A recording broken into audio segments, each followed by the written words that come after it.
Salut les gars, aujourd'hui on va à Universal Studios. Il est tôt, il est 7h du mat, ça ouvre à 8h30, ça ferme à 21h30 et ça nous a coûté bien cher. Si vous voulez venir, faites gaffe au prix, c'est plutôt cher. Là on a payé 9900 yens en semaine, mais les samedis et dimanches c'est plus cher, genre 11 000 yens le samedi et 12 000 yens le dimanche. Alors c'est un peu abusé, même si avec le taux de conversion en euros ça fait moins cher, comme si les japonais là ils lâchaient 100 balles pour y aller à chaque fois, voire plus. Et en plus il y a des tickets chelous là pour aller à Nintendo World, là ça on savait déjà, mais pour les obtenir je sais pas trop, faut qu'on soit là-bas direct et c'est un truc limité, enfin bref, on va voir, on va vous expliquer, mais c'est un peu bizarre.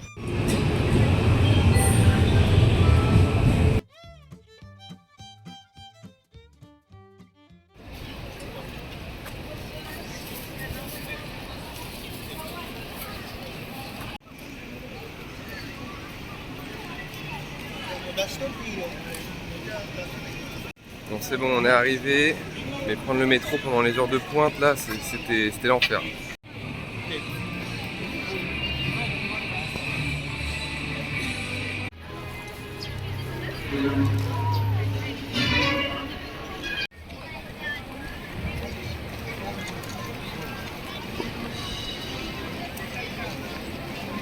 Le parc Universal Studios, c'est vraiment un classique, un incontournable. Il n'y en a pas beaucoup dans le monde. Tout le monde pense aux États-Unis pour Universal ou même Disneyland, mais je vais juste vous dire quelques chiffres pour placer ce parc d'attractions sur le monde. Donc en premier, on a Magic Kingdom avec 17,8 millions de visiteurs, donc c'est en Floride, c'est Disney.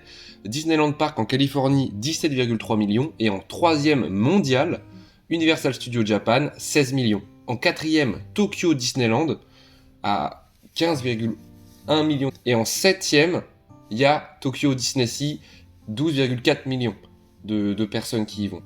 Donc dans le top 10, il y a 4 parcs japonais.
C'est bon, on a fait Nintendo.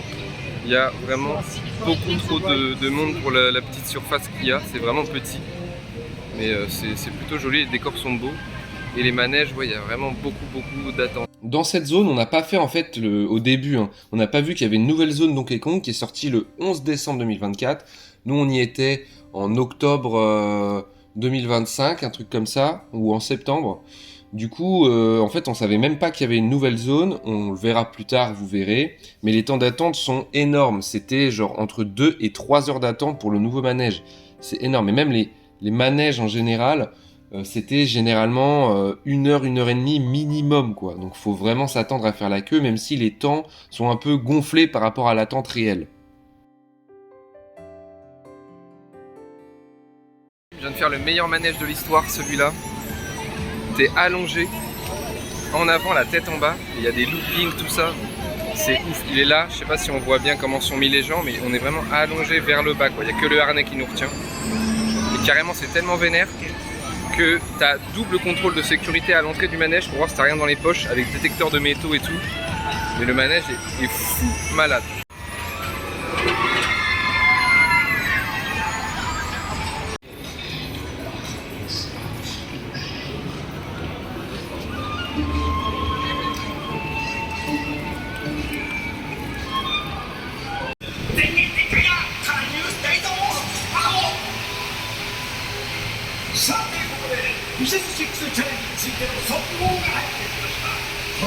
Là, les files d'attente sont vraiment jolies, on le voit. Là, c'est la file d'attente des Minions. Moi, moche et méchant. Il y a toujours des trucs à regarder, des beaux décors, des belles figurines. Enfin, c'est vraiment agréable de faire la queue. Je trouve que c'est même plus agréable que Disney Sea, hein, qu'on a fait quelques jours avant, ou même Disneyland Paris. Enfin, je sais pas, je trouve que là, vraiment, l'attente ne se sent pas.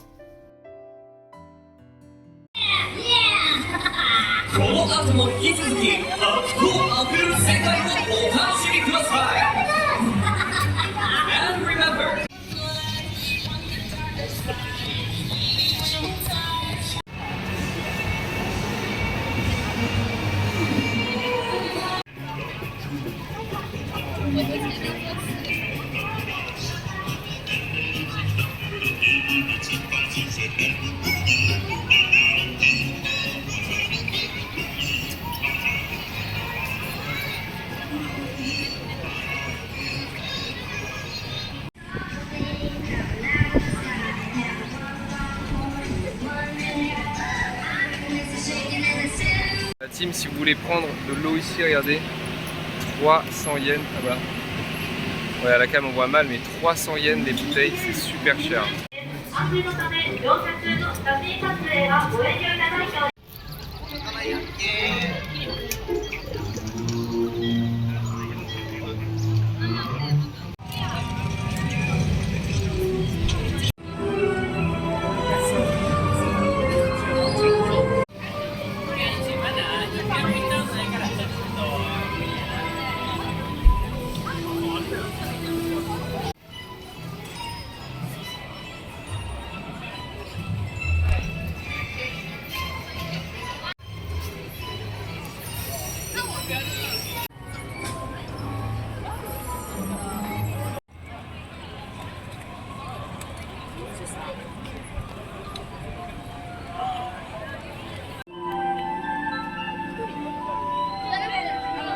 Bon, là on est dans la zone d'Harry Potter, vous l'avez vu. Il y a 2 manèges, on va essayer de faire les 2 manèges de la zone.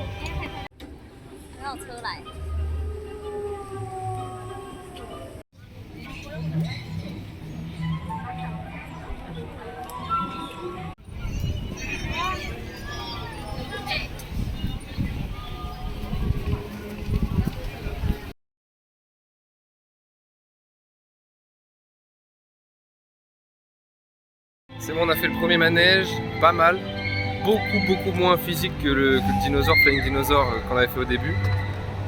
Ouais, très bien celui-là en vrai, hein. Plus pour toute la famille quoi. Et là on va faire celui qui est vraiment au niveau du château et on aura terminé toute la zone d'Harry Potter. On va essayer de faire la zone après de Nintendo World, mais il y a genre 3 heures de queue pour les manèges.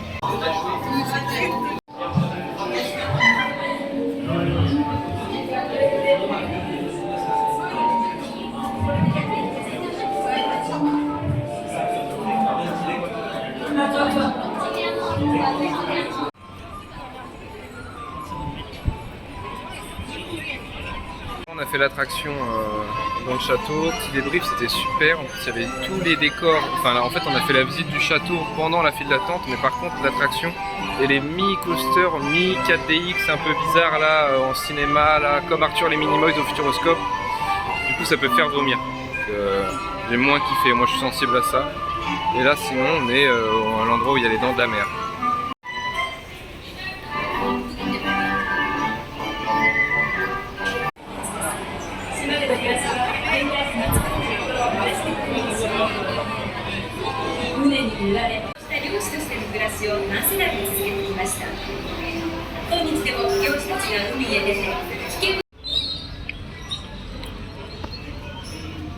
Bon, on a bien mangé au resto de... comment on appelle ça déjà? Les dents de la mer, voilà. C'était un peu cher pour ce que c'était. Là, le plateau qu'on avait, il y avait 4100 yens dessus. Bon, des petites portions à la japonaise, hein, mais ça va, on a quand même mangé. Et là, on va tenter de faire tous les manèges Mario Kart.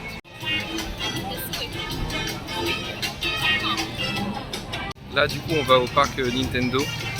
Mais le truc, c'est que ce matin, on a pu passer genre tranquille, il n'y avait personne, pas besoin de bons. Là, il faut un pass spécial et il y a vraiment un balle de monde. Vous voyez.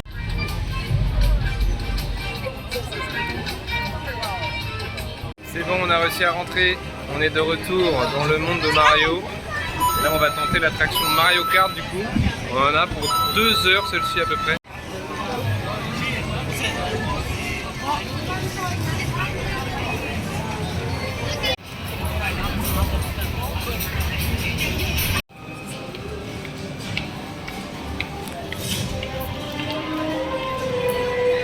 Comme je l'avais dit plus tôt, les files d'attente sont vraiment sublimes. Là, c'est les files d'attente du Nintendo World. Hein. Donc Mario Kart, on est vraiment dans Mario Kart. On voit les trophées, on voit les persos. Je vais vous laisser un peu défiler les décors, mais c'est vraiment magnifique. Hein. En vrai, rien à dire. Ça rend l'attente beaucoup plus douce.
Maintenant on passe sur Hollywood Dream. On n'a pas fait le deuxième coaster, il y avait 3 heures d'attente, donc Donkey Kong là.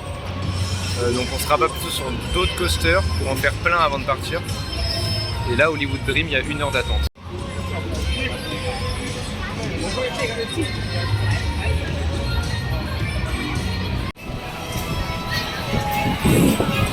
C'est bon, on a fait le manège du coup Hollywood là.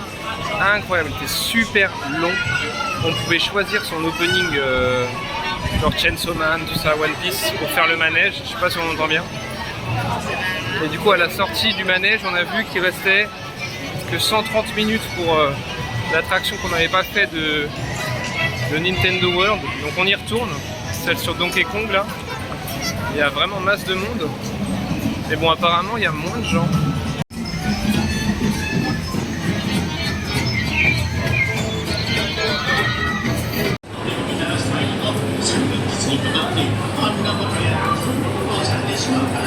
Fini du coup la nouvelle attraction Donkey Kong, on a attendu 2 heures quasiment.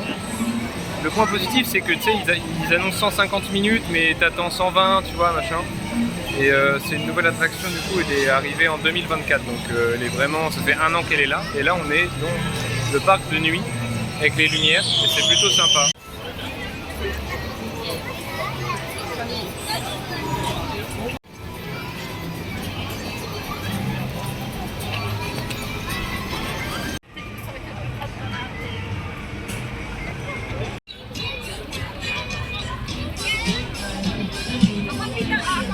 Bon, la team là, c'est technique. minutes, mais en 10 minutes il a plu de ouf. Mais genre vraiment il pleut tellement qu'on peut même pas être dehors. Voilà, c'est une folie.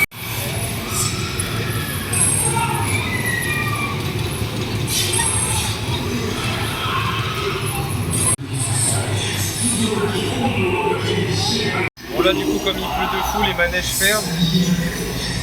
Mais on va peut-être rentrer, hein. On peut les faire une dernière, mais là c'est un peu chiant.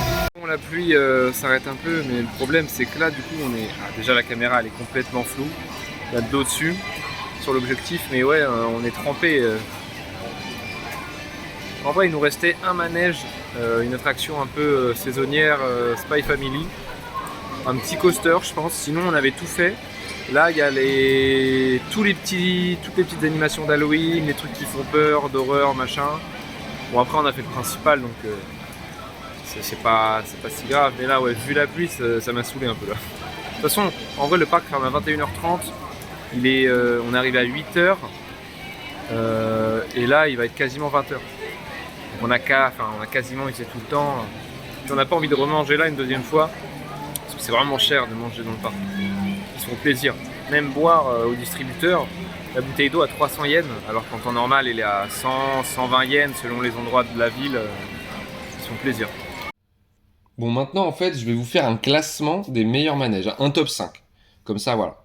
Donc top 1, je pense que vous l'avez compris, c'est Flying Dinosaur de la partie Jurassic Park. Exceptionnel. J'ai jamais fait un manège comme ça. C'est tellement original. Genre déjà, je vous l'ai dit, tu dois mettre toutes tes affaires dans un casier. Tu dois ensuite vider tes poches devant une meuf. Après, tu passes devant un portique d'aéroport, enfin dedans, voilà. Et au choix, il y a une dame qui peut passer à un sorte de détecteur de métaux là sur toi, pour qu'il y ait vraiment rien dans tes poches. Après, tu t'assois dans le coaster, dans un wagon, et là, ça se penche en avant, mais tu es vraiment, genre, parallèle au sol, hein. Tu n'es plus assis. Tu es uniquement retenu par le harnais, tu vois. Et tes têtes en bas vers l'avant, tu vois, légèrement inclinées. Et tu fais tout le manège comme ça avec des loopings. Genre, génial. J'ai pas d'autre truc à dire, c'est exceptionnel. En deuxième, je dirais que c'est encore une attraction de Jurassic Park. En fait, on fait le film Jurassic Park. Genre, on est dans un petit coaster.